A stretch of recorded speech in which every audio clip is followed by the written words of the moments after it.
Friends, నేటి మాటలు ఏంటంటే, ఒక శిష్యుడు గురువును అడిగిన ప్రశ్న.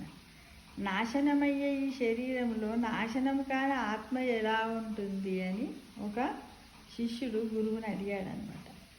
గురువు గారు ఇలా అన్నారు, పాలు పడేవే కానీ ఒక్క రోజుకు మించితే పాడైపోతాయి.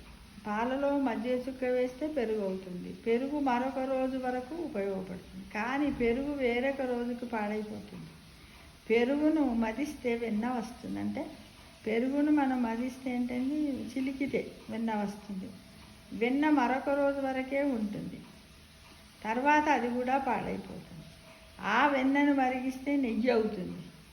ఈ నెయ్యి ఎన్నటికి పాడవదు. ఒక్క రోజులో పాడైపోయే పాలలో ఎన్నటికి పాడవని నెయ్యి దాగి ఉంది.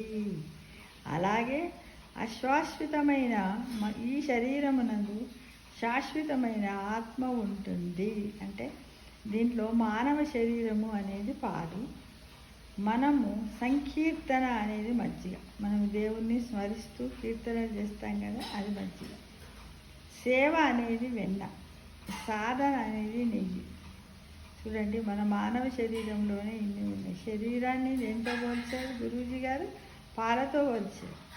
మనము దేవుణ్ణి ఆరాధించి సంకీర్తన చేసినట్టయితే దాన్ని మజ్జిగతో, అంటే మనము పాడంగా అంటాం కదా, చేసిన తర్వాత ఏమవుతుంది? మనం అలాంటి సేవ చేస్తే ఏమవుతుంది? వెన్న పైకి వస్తుంది.